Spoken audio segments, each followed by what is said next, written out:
Hello दोस्तों, नमस्ते। आज मैं बात करूंगा, मेरा आज का विषय है जो कि अंतर्राष्ट्रीय विषय है, जो कि भारत और इजराइल के बीच में जो संबंध है इसके पर बात करूंगे। और अभी जो इजराइल और फिलिस्तीन में बहुत बड़े संघर्ष चल रहा है, इस पर भारत के 2017 से माननीय प्रधानमंत्री जी जब दौरा किए थे इजराइल की, तो उस समय नेतन्याहू के बीच हमारी दोस्ती और बहुत गहरा हो चुका है। ताकि इसमें देखना है कि हम इजराइल के से गाजा को तेज किए हमले के बारे में प्रधानमंत्री मोदी जी नेतन्याहू के से यह बातचीत करते हुए यह पता चला है कि उन्हें हमेशा भारत के साथ है, भारत उसके साथ है और किसी भी गतिविधि पर नज़र बनाए है।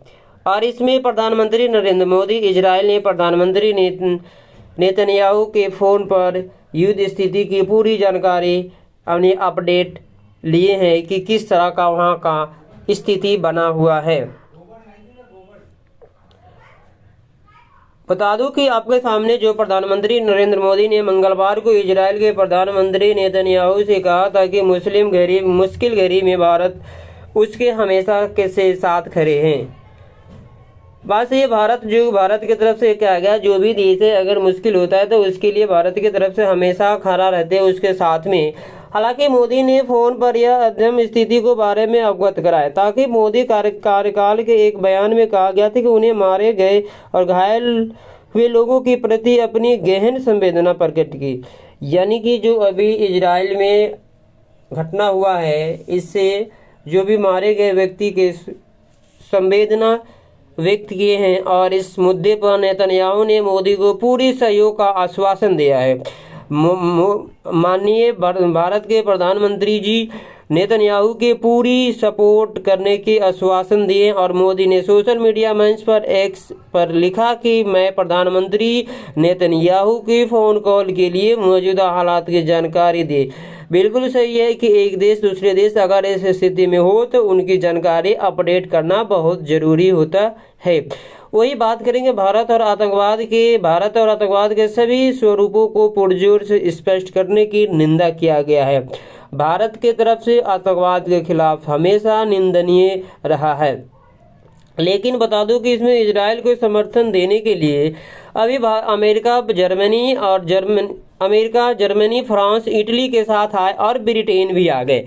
इसमें बता दो कि ऋषि सुनक ने कहा था कि हमें जारी किए गए ये संघर्ष में चर्चा करने की बहुत जरूरी है, ताकि हमें अमेरिका, फ्रांस, जर्मनी और इटली के नेताओं से बातचीत करने के बाद समय बाद के सुनक ने उत्तरी लंदन में एक यहूदी उपन्यास गृह में आयोजन प्रार्थना में शामिल हुए और उसमें यह चीज़ बताया गया कि हमें आश्वासन है कि सुरक्षा सुनिश्चित करेंगे।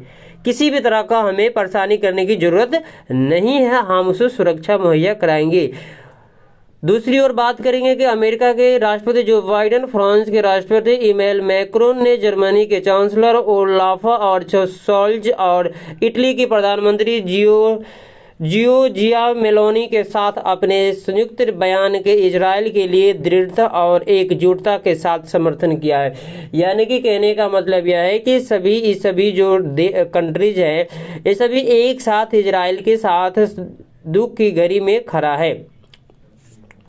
आतंकवाद के भयावह कृत्य को हमारा स्पष्ट और निंदनीय है, ताकि अमेरिका, ब्रिटेन, जर्मनी और इटली के नेताओं का बयान में कहा गया था कि अगर हमास की आतंकवादी कार्रवाई को कोई औचित्य नहीं है और इसकी सार्वभौमिक रूप से निंदा की जाती है, ताकि आतंकवाद के कभी कोई औचित्य नहीं होता है। दूसरी पॉइंट में बात करेंगे, ये बताया गया कि कश्मीर का परिवार निकालने की लगा रहा गुहार। अब गाजा में भी एक वहाँ पर अभी तो संघर्ष जारी है, लेकिन बता दूं कि इसमें इजराइल में हमले के गाजा में ध्वस्त का शहर बहुत बर्बाद हो चुका है। और इसके लिए युद्ध के चौथे दिन भी मंगलवार को सुबह गाजा सिटी में लगातार बमबारी, जो आतंकी संगठन हमास द्वारा संचालित सरकार को केंद्र है, और इसे कार्रवाई तक भी अभी नहीं की गई है। इजराइल प्रधानमंत्री नेतन्याहू ने इस्लामिक आतंकवाद समूह से बदला लेने को संकल्प लिया है और इसे गूंज की पीढ़ी तक के सुनाई देगी आने वाला पीढ़ी।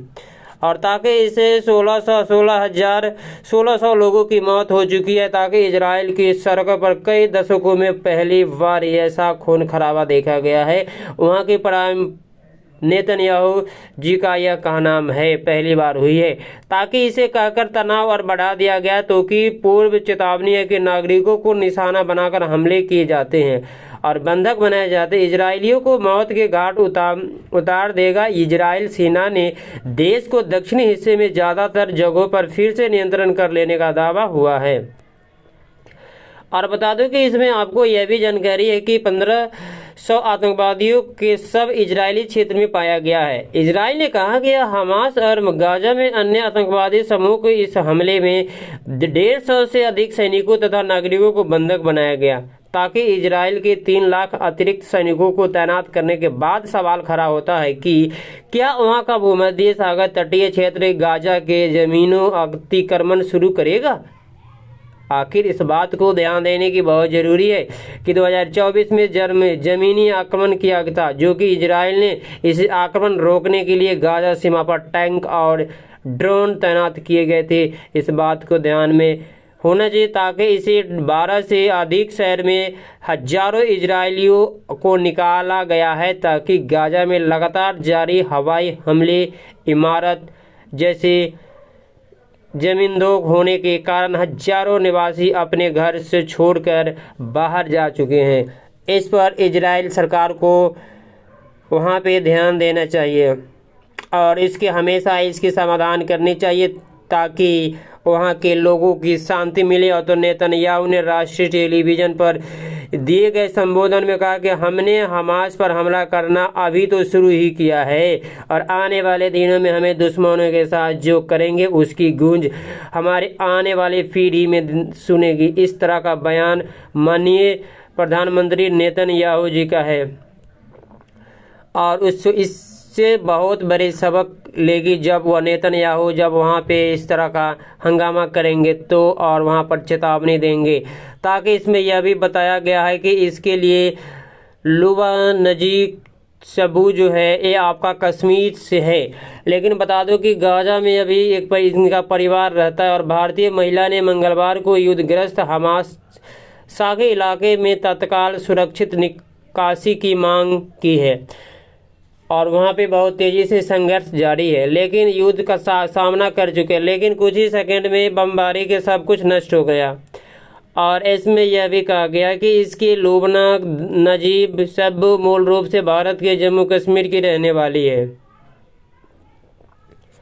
और इसे बमबारी को आवाज़ें बहुत डरावनी होती है। और जो कि लुकना नजबीज ने कहा है कि बमबारी की आवाज़ें बहुत हमें परेशान करता है, पूरा घर हिल जाता है। अगर कुछ ऐसे भी होता है जहाँ पे बमबारी होती है तो उसकी धमक से बहुत सारे लोग इसके चपेट में आ जाते हैं। वही बात इनके साथ हो रही है और इसे आधिकारिक तौर पर काट दी गई है। बहुत वहाँ पे बिजली पानी के अलावा बहुत सारे चीज़ को ख़त्म कर दिया गया है, ताकि इसके 2 बच्चे मिस्र की राजधानी काहिरा में पढ़ाई करते हैं। और लुबाना ने कहा है हम कहीं भी नहीं जा पा रहे हैं क्योंकि हमारे लिए कहीं भी कोई सुरक्षित जगह नहीं है। गाजा पट्टी बहुत छोटी है और हर तरफ से बंद है, यहाँ पर कोई निकास बिंदु नहीं है।